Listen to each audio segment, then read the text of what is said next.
오늘 우리는 우리 삶을 짓누르는 무거운 돌덩이 하나를 내려놓는 시간을 가지려 합니다.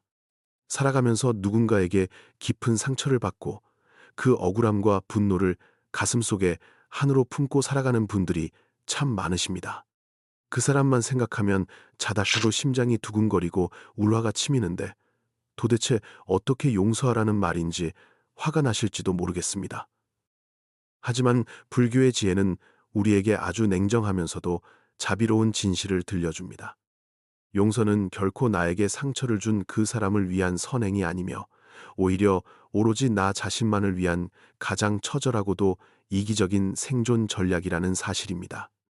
여러분은 혹시 타인을 미워하는 마음이 나를 보호해 준다고 믿고 계시지는 않습니까? 우리는 흔히 용서라고 하면 상대방의 잘못을 덮어주거나 면죄부를 주는 것이라고 착각하며 살아갑니다. 내가 용서하면 저 사람이 지은 죄가 사라질까봐, 혹은 내가 입은 피해가 아무것도 아닌 것이 될까봐, 끝까지 그 미움을 움켜쥐고 놓지 못하는 것입니다. 하지만 이것은 독약을 마시면서 상대방이 죽기를 바라는 것과 다를 바 없는 어리석은 행동입니다. 내가 품은 집착과 원망은 상대방의 일상을 파괴하는 것이 아니라 바로 지금 이 순간 나의 평온과 건강을 갉아먹고 있을 뿐입니다. 차가운 얼음덩어리를 가슴에 품고 있으면 결국 내 심장부터 얼어붙게 된다는 것을 우리는 왜 깨닫지 못하는 것일까요? 한국 사회를 살아가는 40대와 50대 여러분은 특히 체면이라는 굴레 속에서 자신의 상처를 숨기고 살아가는 경우가 많습니다. 남들에게는 번듯하게 보여야 한다는 강박과 자식들에게 짐이 되지 않으려는 마음 때문에 속은 추차 터져도 겉으로는 웃음을 지어 보입니다. 하지만 그 내면에는 해결되지 못한 과거의 상처와 배신감이 뿌리 깊게 박혀 우리를 괴롭히고 있습니다. 부모님으로부터 받은 상처, 부모님으로부터 받은 상처, 믿었던 동료의 배신, 혹은 경제적인 실패로 인한 자책감이 우리를 과거라는 감옥에 가두고 있습니다. 이제 우리는 그 감옥의 문을 열고 나와야 하는데 그 열쇠가 바로 용서라는 이름의 내려놓음입니다. 본격적인 이야기를 시작하기 전에 잠시 마음을 가다듬고 나를 위한 기도를 올리는 시간을 가져보았으면 합니다. 이 영상을 시청하시는 모든 분이 과거의 고통에서 벗어나 진정한 평온을 찾으시기를 바라는 마음으로 댓글에 마음의 평화라고 네 글자를 정성스럽게 남겨보시길 권합니다. 이 작은 행위가 여러분의 무거운 업보를 녹여내고 새로운 인연의 씨앗을 심는 소중한 시작이 될 것입니다. 여러분은 지금 이 순간 여러분의 마음속에 어떤 감정이 가장 크게 자리 잡고 있습니까?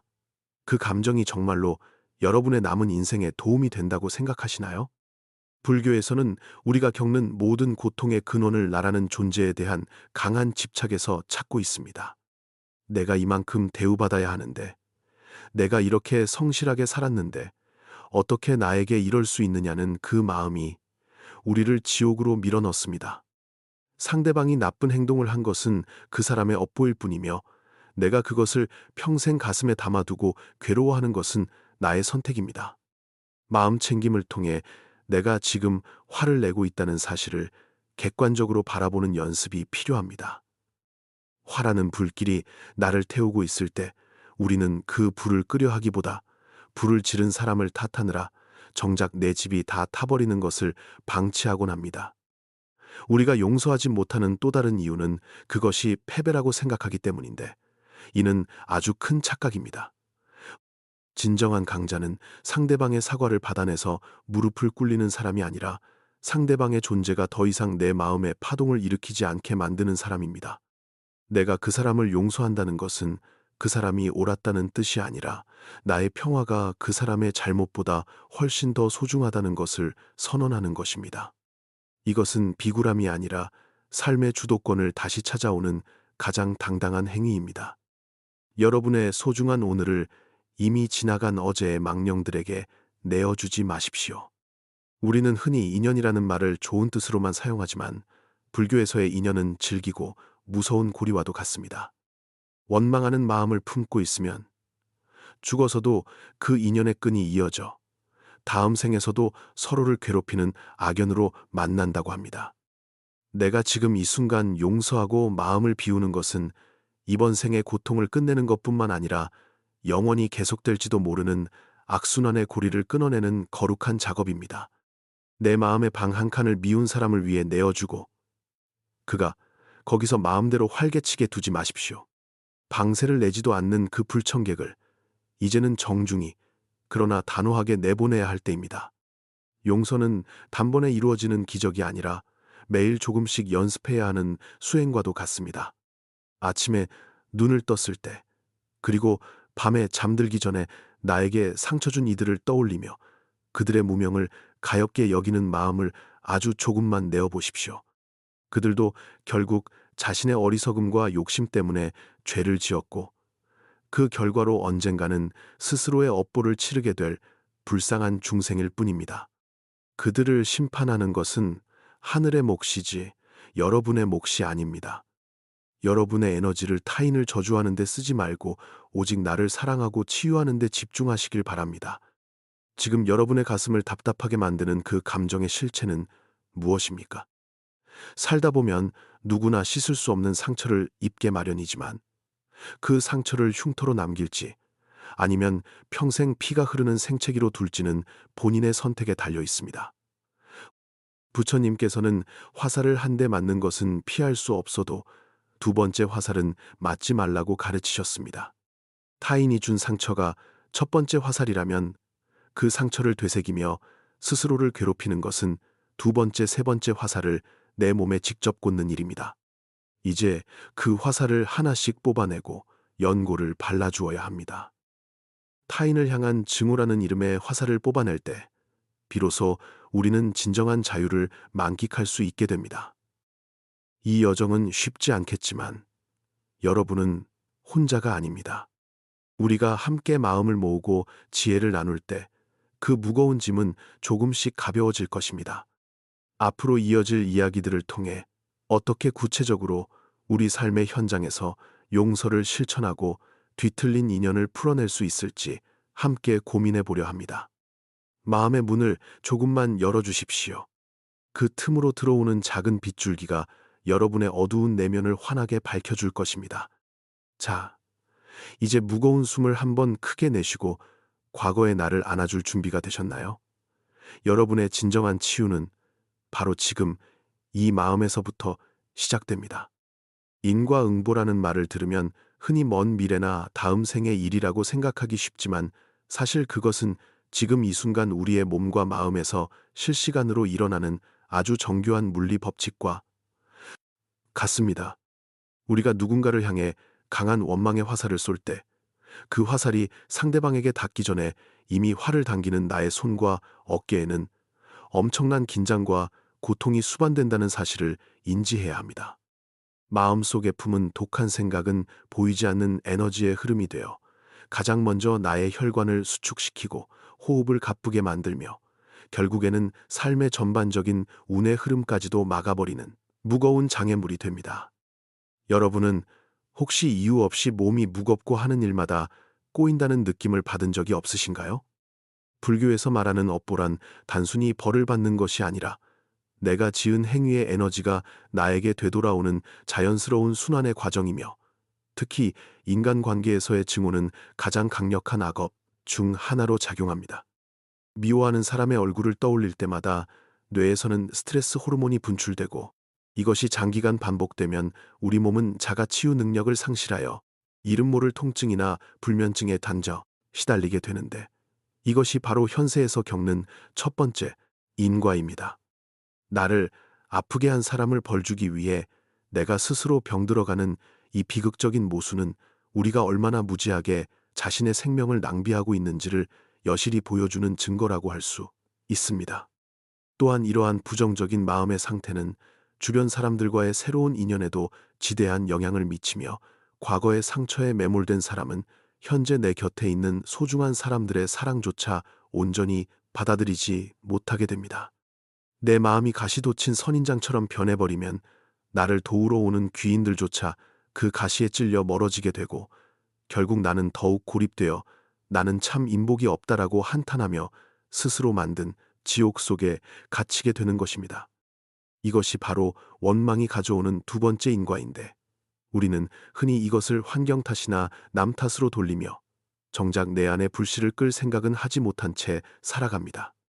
경제적인 부분에서도 인과관계는 명확하게 나타나는데, 마음이 분노로 가득 차 있으면 판단력이 흐려지고 일의 우선순위를 놓치게 되어 결과적으로 재물운이 따르지 않게 되는 현상이 발생합니다. 맑은 호수에 달이 비치듯 마음이 고요해야 세상을 올바르게 보고 기회를 잡을 수 있는데, 원한이라는 흙탕물이 마음을 덮고 있으면 눈앞의 기회를 놓치는 것은 물론이고 어처구니 없는 실수를 반복하게 됩니다. 여러분의 통장 잔고가 비어가는 것보다 더 무서운 것은 여러분의 마음 잔고가 증오로 인해 바닥나고 있다는 사실이며, 이것이 회복되지 않으면 그 어떤 물질적 풍요도 진정한 행복으로 이어지지 않습니다. 한 예로, 평생 남편의 외도를 원망하며 자식들에게 그 고통을 하소연하며 살아온 김혜진 씨의 이야기를 들려드리고자 하는데, 그녀는 결국 자식들과도 사이가 멀어지고 말았습니다. 어머니의 눈물 섞인 원망을 듣고 자란 아이들은 무의식 중에 인간관계에 대한 공포와 불신을 갖게 되었고, 성인이 되어 가정을 꾸린 뒤에도 행복을 찾지 못한 채 방황하게 된 것이 바로 그 집안의 업보였습니다. 김혜진 씨는 남편을 벌주려 했던 것이지만, 정작 그 화살은 가장 사랑하는 자식들의 심장에 박혀 대를 이어 고통을 주는 악순환을 만들어냈으니, 이보다 더 무서운 인과응보가 어디 있겠습니까? 여러분은 지금 누구를 그렇게 죽도록 미워하고 계십니까? 그 사람 때문에 내 인생이 망가졌다고 생각하며 매일 밤 복수를 꿈꾸고 있지는 않으신가요? 하지만 냉정하게 생각해보면 그 사람은 이미 자신의 삶을 살아가고 있을 뿐이며, 오직 당신만이 그 과거의 시간에 멈춰서서 스스로의 목을 조르고 있다는 사실을 깨달아야 합니다. 불교의 지혜는 말합니다. 나를 힘들게 한 인연을 끊어내는 가장 확실한 방법은 그를 향한 감정의 끈을 놓아버리는 것이며, 그것이 바로 내가 지은 악업의 고리를 지금 당장 끊어내는 유일한 길이라는 것을 말입니다. 우리가 지은 업보는 마치 그림자처럼 우리를 따라다니며, 우리의 말 한마디 행동 하나가 미래의 나를 만드는 설계도가 된다는 사실을 명심해야 합니다. 지금 내가 내뱉는 거친 말과 원망 섞인 한숨은 공중으로 사라지는 것이 아니라 나의 잠재의식 속에 차곡차곡 쌓여 언젠가 나를 공격하는 부메랑이 되어 돌아온다는 법칙을 잊지 마십시오. 하지만 다행스러운 것은 인과관계는 고정된 것이 아니며, 지금 이 순간 내가 마음 챙김을 통해 마음을 고쳐먹고 자비의 마음을 낸다면 그 무거웠던 업의 흐름도 서서히 바뀌기 시작한다는 점입니다. 진정한 치유는 내 삶에 일어난 모든 일을 타인의 탓으로 돌리던 습관에서 벗어나, 모든 고통의 원인이 내 안의 집착과 어리석음에 있었음을 인정하는 참회에서부터 시작됩니다. 억울하다고만 하지 말고 왜 나에게 이런 인연이 찾아왔을까를 깊이 성찰하다 보면 결국 나 또한 누군가에게 상처를 주었거나, 혹은 내 안의 과도한 욕심이 그 상처를 불러들였음을 알게 되는 순간이 올 것입니다. 그 지점이 바로 지긋지긋한 인과의 사슬을 끊어내고 새로운 삶의 문턱을 넘어서는 위대한 깨달음의 순간이며, 비로소 영혼의 자유를 얻는 첫걸음이 됩니다. 이제 우리는 선택해야 합니다. 평생 원망의 감옥에 갇혀 몸과 마음이 병든 채로 시들어갈 것인지, 아니면 비록 상처는 남았을지언정 그것을 딛고 일어나 더 큰 지혜를 가진 사람으로 거듭날 것인지를 말입니다. 여러분의 영혼은 그 누구도 함부로 훼손할 수 없는 고귀한 존재이며, 지나간 과거의 인연들이 여러분의 미래를 결정하게 내버려 두어서는 절대 안 됩니다. 지금 이 순간 가슴에 손을 얹고 스스로에게 말해 주십시오. 나는 이제 더 이상 과거의 노예로 살지 않겠노라고. 나는 이제 나의 평화를 위해 그 모든 무거운 짐을 내려놓음을 실천하겠노라고 말입니다. 여러분이 이 진실을 받아들이는 순간 막혔던 운의 흐름이 뚫리고 몸의 기운이 맑아지며 주변의 공기조차 따뜻하게 변하는 것을 느끼실 수 있을 것입니다. 그것은 마법이 아니라 지극히 당연한 인과의 법칙이 작용하기 시작한 것이며, 여러분이 내뿜는 긍정의 에너지가 새로운 인연과 기회를 불러 모으는 자석이 되었기 때문입니다. 다음 장에서는 우리가 어떻게 구체적으로 현실의 벽을 넘어서 체면과 집착을 내려놓고 진정한 자유를 얻을 수 있을지에 대해 더 깊이 나누어 보고자 합니다. 여러분은 지금 이 순간 자신의 마음을 돌볼 준비가 되셨습니까? 우리가 일상에서 마주하는 가장 큰 마음의 감옥은 바로 남의 시선을 의식하는 체면이라는 이름의 창살입니다. 대한민국에서 중년으로 살아간다는 것은 나 자신의 욕구보다는 부모로서의 도리, 자식으로서의 효도, 그리고 사회적 지위에 걸맞은 모습을 보여야 한다는 강박에 시달리는 과정이기도 합니다. 이러한 체면에 대한 강한 집착은 우리를 진정한 행복으로부터 멀어지게 만들고 남들에게 보이기 위한 가짜 삶을 꾸미느라 정작 내 안의 상처는 돌볼 겨를도 없게 만듭니다. 겉으로는 평온해 보이지만 속은 타들어가는 이 이중적인 삶이야말로 우리 영혼을 가장 잔인하게 훼손하는 주범입니다. 불교의 관점에서 볼 때 우리가 겪는 고통의 상당 부분은 바꿀 수 없는 과거에 매달리거나 오지 않은 미래를 걱정하는 데서 기인합니다. 하지만 우리는 마음 챙김을 통해 현재의 나를 객관적으로 바라봄으로써 뒤틀린 업보의 흐름을 바꿀 수 있는 기회를 가질 수 있습니다.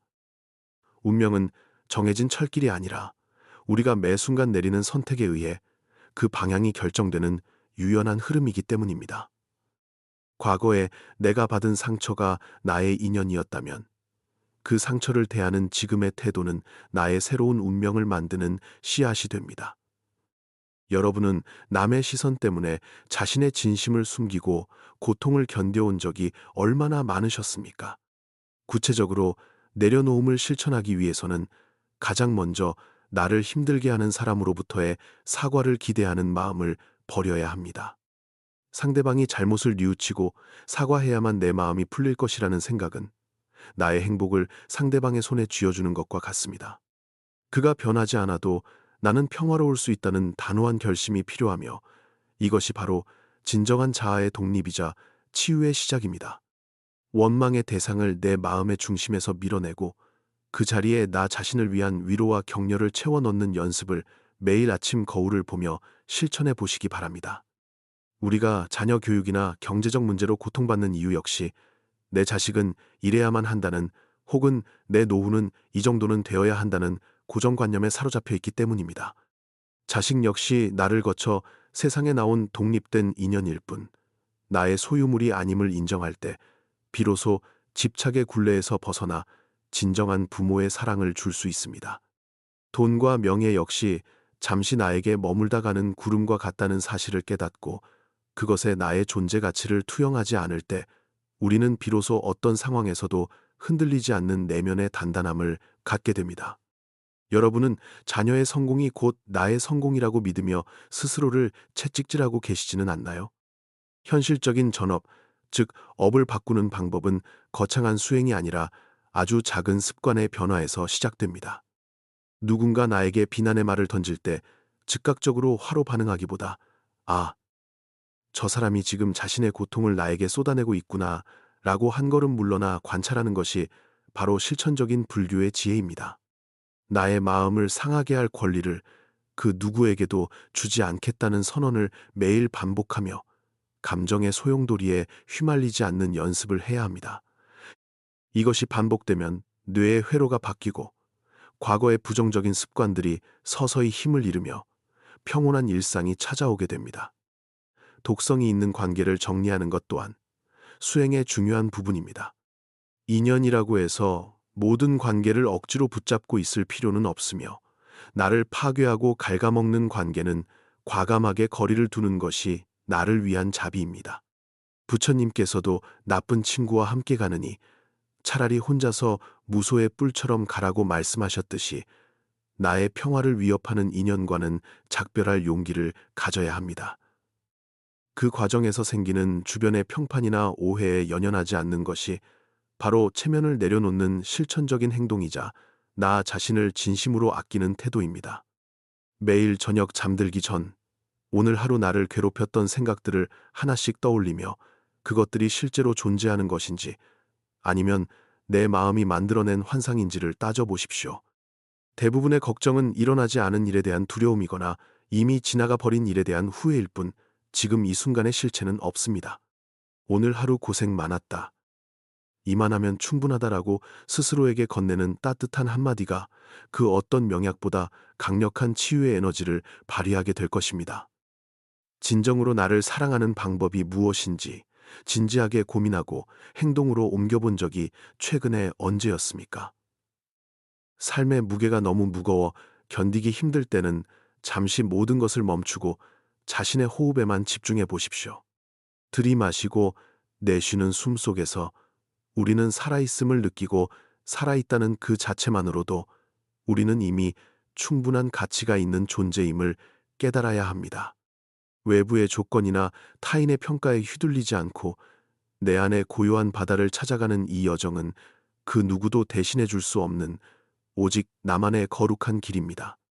여러분의 영혼은 상처받을 수 있지만 결코 파괴될 수 없는 빛나는 보석과 같다는 사실을 잊지 마시고 매일매일 조금씩 그 보석을 닦아나가는 기쁨을 누리시길 바랍니다.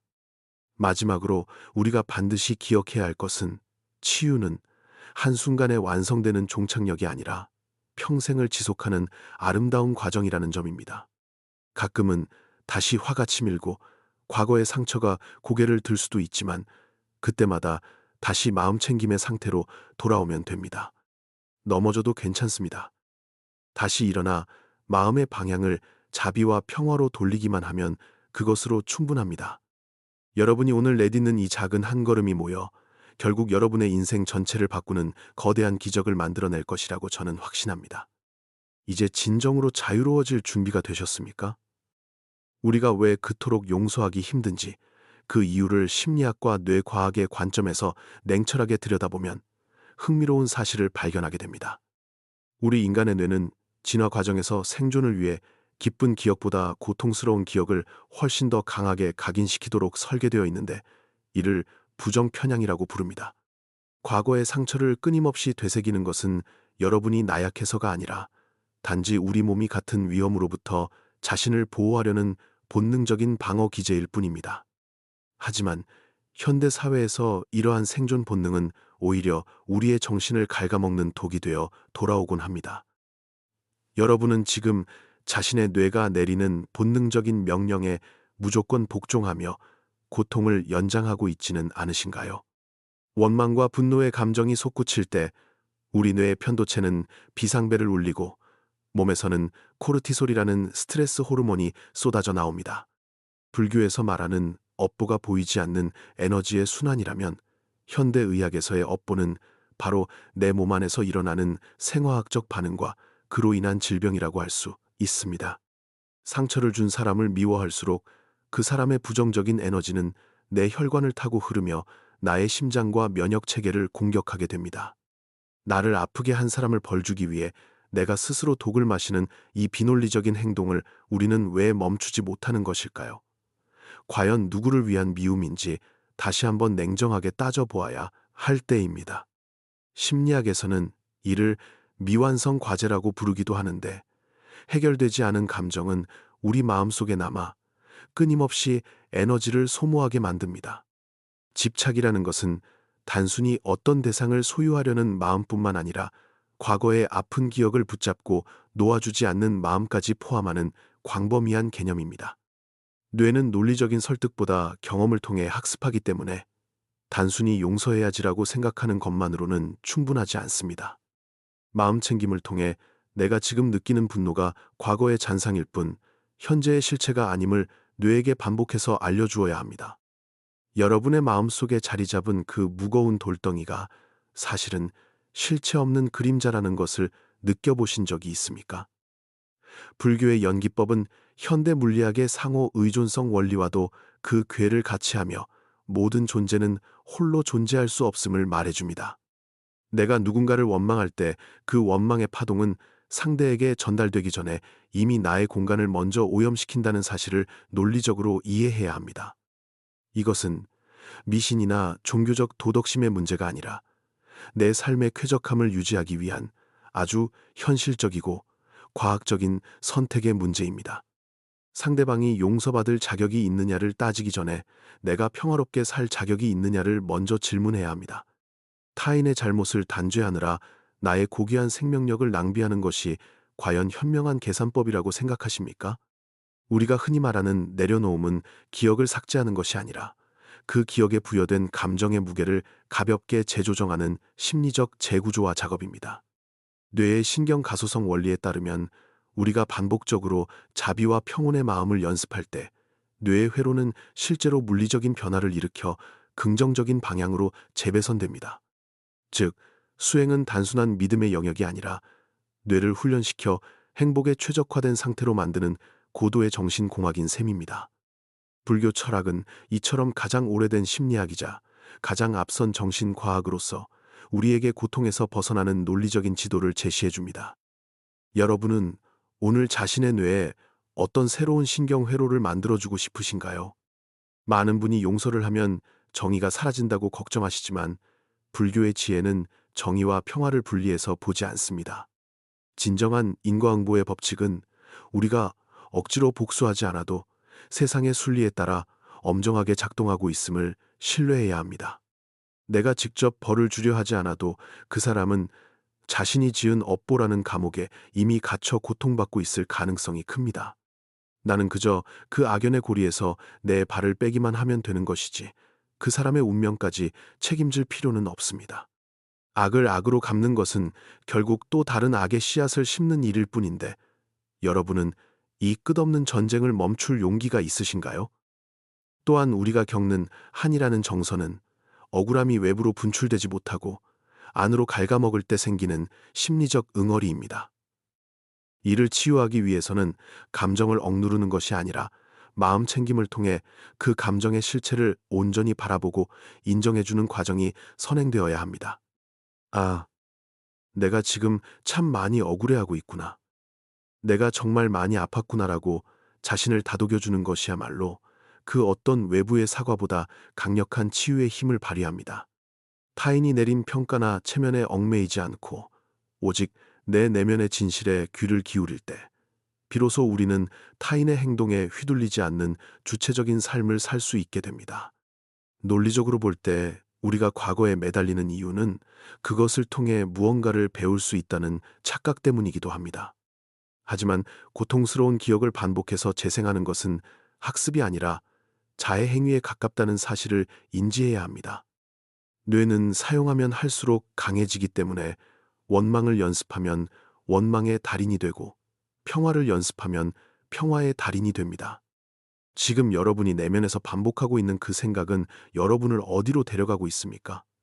여러분의 소중한 지적 능력과 감정 에너지를 쓰레기 같은 기억을 뒤지는 데 낭비하기에는 남은 인생이 너무나도 짧고 아름답습니다. 마지막으로 강조하고 싶은 점은 자비와 용서가 결코 나약한 사람들의 도피처가 아니라는 사실입니다.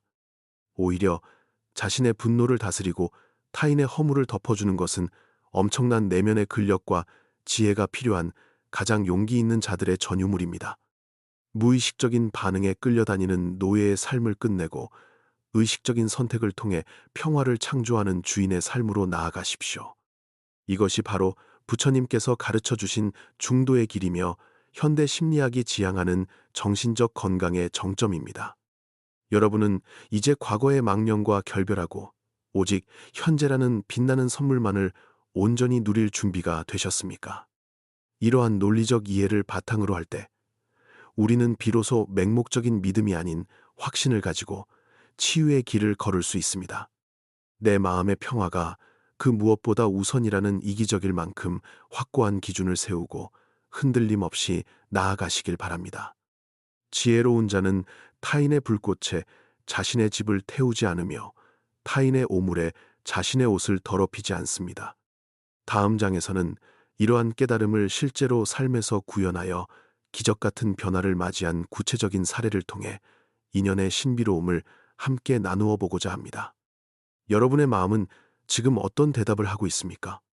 박상우 씨는 서울 변두리에서 작은 세탁소를 운영하며 평생을 성실하게 살아온 50대 후반의 가장이었습니다. 하지만 그의 가슴 한구석에는 10년 전 믿었던 고향 친구에게 전 재산을 사기당했다는 지독한 원망과 집착이 한이 되어 깊게 박혀 있었습니다. 매일 아침 다리미를 잡을 때마다 뜨거운 증기가 피어오르듯 그의 속에서도 그 친구를 향한 복수심이 끓어올랐고, 그것은 곧 그의 건강을 해치는 무거운 업보가 되었습니다. 친구는 그 돈으로 떵떵거리며 산다는 소문이 들릴 때마다 상우 씨의 밤은 더욱 길고 고통스러워졌습니다. 여러분은 혹시 억울한 일을 당했을 때 그 사람을 용서하지 못해 스스로의 영혼을 가두고 살아가고 있지는 않으신가요? 그렇게 10년을 증오 속에 살던 상우 씨는 결국 원인 모를 심장 통증으로 쓰러지게 되었고, 병원에서는 스트레스가 원인이라는 진단을 내렸습니다. 죽음의 문턱에서 그는 문득 자신이 그토록 미워하던 친구가 아니라 자기 자신을 죽이고 있었다는 사실을 깨닫고 큰 충격에 빠졌습니다. 친구를 저주하던 그 마음이 독이 되어 정작 자신의 혈관을 타고 흐르며 생명을 갉아먹고 있었던 것입니다. 그때 그는 우연히 한 노승의 법문을 듣게 되었는데, 인연의 끈은 억지로 끊는 것이 아니라 가만히 내려놓는 것이라는 말에 큰 울림을 얻었습니다.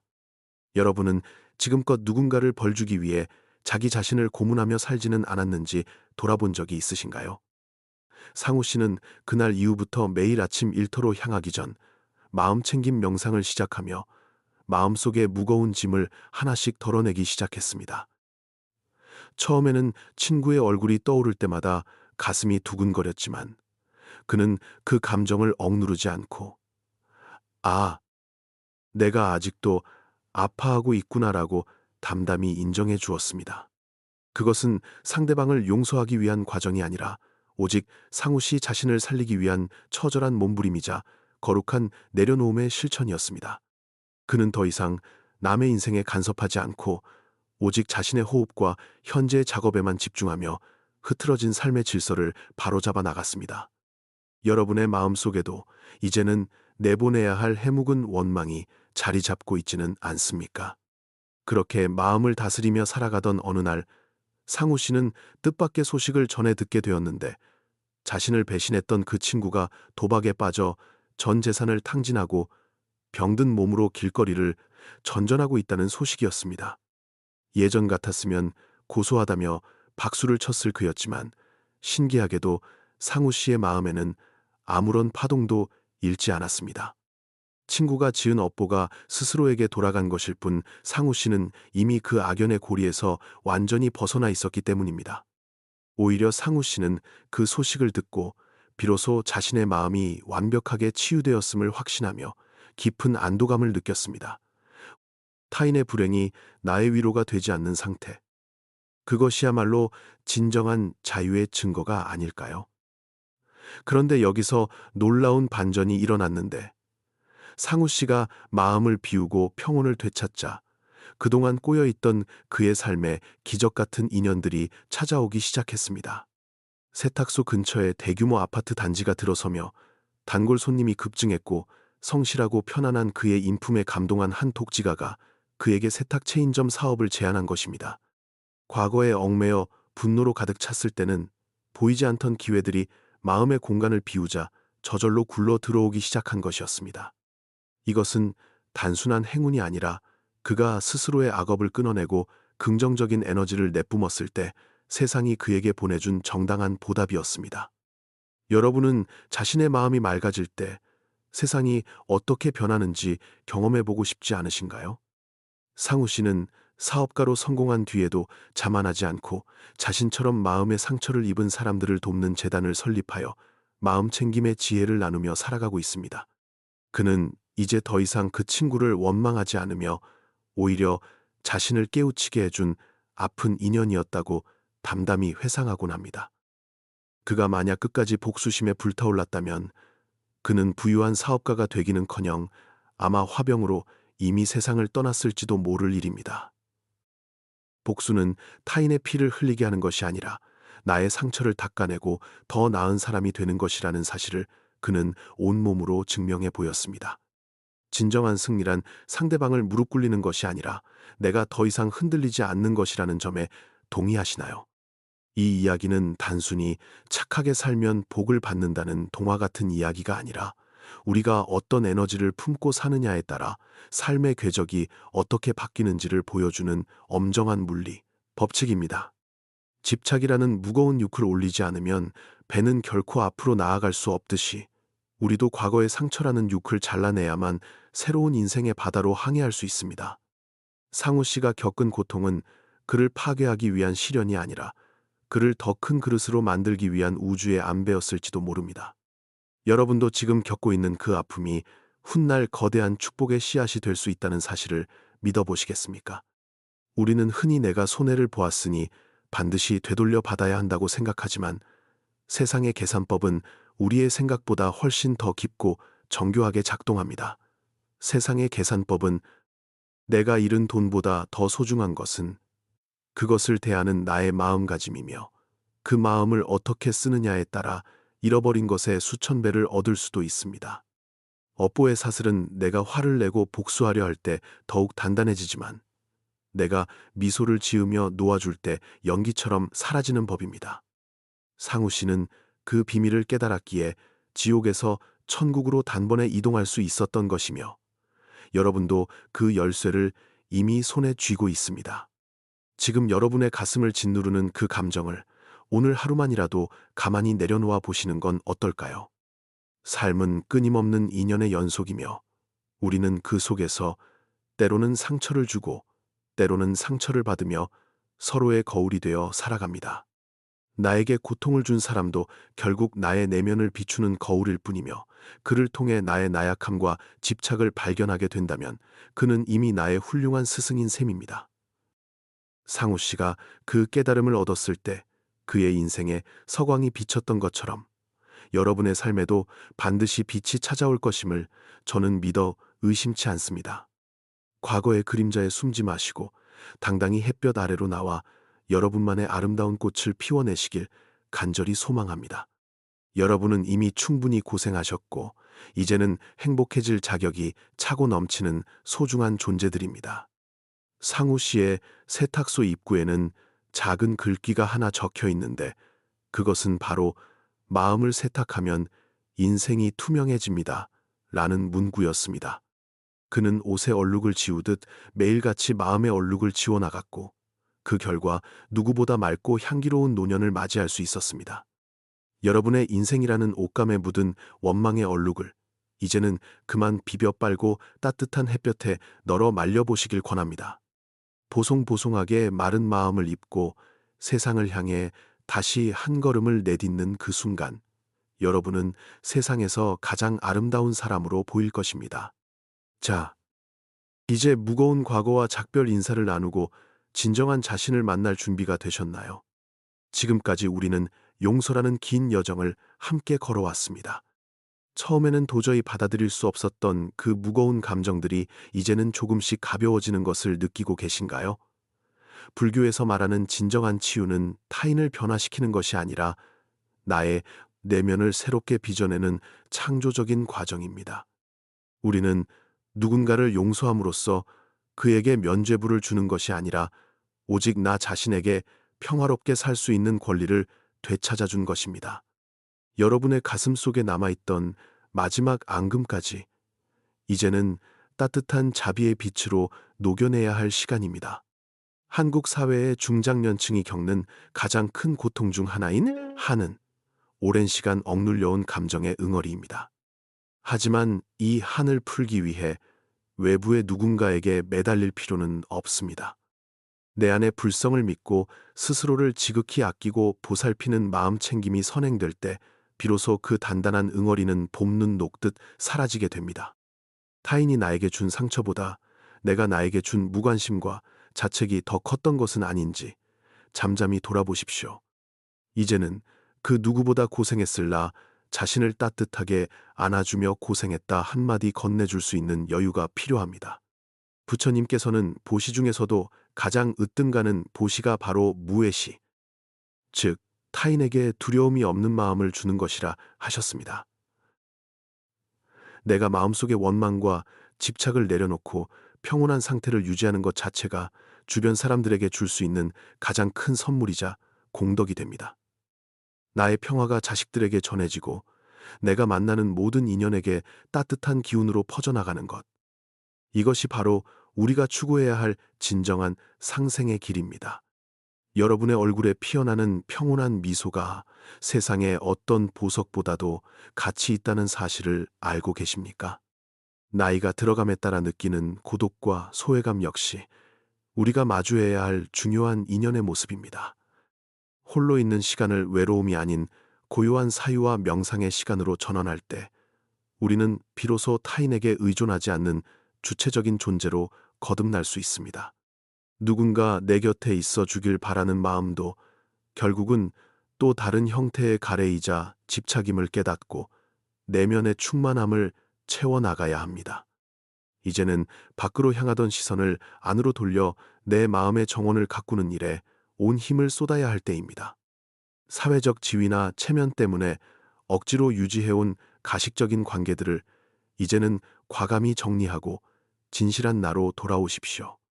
남들에게 어떻게 보일까를 고민하기보다 내가 지금 이 순간 정말로 행복한가를 스스로에게 물어보는 것이 훨씬 더 중요합니다.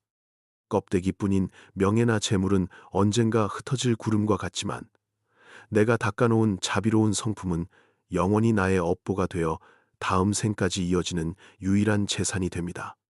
여러분은 남은 인생을 타인의 박수를 위해 사시겠습니까? 아니면 나 자신의 평온을 위해 사시겠습니까? 오늘 우리가 나눈 이야기들이 여러분의 아픈 상처에 작은 연고가 되었기를 간절히 바랍니다. 용서는 단 한 번의 결심으로 끝나는 것이 아니라 매일 아침 눈을 뜨며 새롭게 다짐해야 하는 수행의 과정입니다. 분노가 올라올 때마다 그것이 나의 건강을 해치고 소중한 인연을 멀어지게 하는 악업임을 상기하며 가만히 호흡을 고르십시오. 내려놓음은 포기가 아니라 더 큰 것을 담기 위해 손을 비우는 용기 있는 선택임을 잊지 마시기 바랍니다. 지금 이 순간 여러분의 마음은 어제보다 조금 더 가벼워지셨나요? 우리가 세상을 떠날 때 가져갈 수 있는 것은 아무것도 없지만 우리가 세상에 남긴 따뜻한 말 한마디와 자비로운 마음은 영원히 남게 됩니다. 자식들에게 재산을 물려주는 것보다 화를 다스리고 평화롭게 살아가는 뒷모습을 보여주는 것이 가장 훌륭한 유산임을 명심하십시오. 악연을 선연으로 바꾸는 기적은 오직 나의 마음가짐에서 시작되며 그것이 바로 불교가 가르쳐주는 인생의 정답입니다. 부디 지나간 과거에 발목 잡히지 마시고 오늘이라는 빛나는 선물을 마음껏 누리며 살아가시길 기원합니다. 삶은 누구에게나 공평하게 고통을 주지만 그 고통을 지혜로 바꾸는 것은 오직 깨어있는 자의 몫입니다.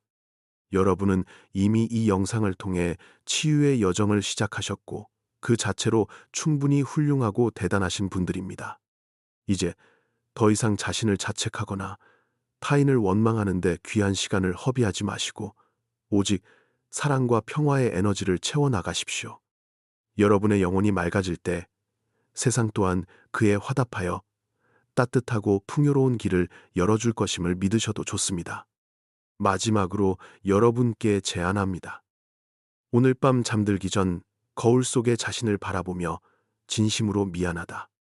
그리고 사랑한다라고 말해주는 시간을 가져보십시오. 타인의 인정을 구걸하던 가여운 나를 이제는 놓아주고 스스로의 주인이 되어 당당하게 걸어가십시오. 마음 챙김에 아랬다. 마음 챙김의 끈을 놓지 않는 한 여러분의 삶은 날마다 새로운 축제가 될 것이며 모든 인연은 아름다운 꽃으로 피어날 것입니다.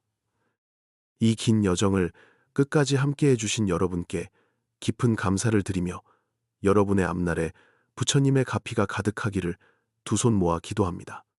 지금까지 우리는 용서와 치유, 그리고 인과응보의 깊은 지혜를 함께 나누어 보았습니다. 이 이야기가 여러분의 마음 한구석에 작은 등불이 되어 어두운 길을 밝혀줄 수 있다면 저에게는 그보다 더 큰 기쁨은 없을 것입니다. 이제 무거운 마음의 짐을 이 영상의 댓글창에 내려놓으시고 가벼운 발걸음으로 내일을 맞이하시길 바랍니다. 여러분은 존재만으로도 이미 빛나고 있으며 세상 그 무엇보다 소중한 분들입니다. 늘 평안하시고 행복하시길 진심으로 응원하며 다음 시간에 더 깊은 지혜로 다시 뵙겠습니다.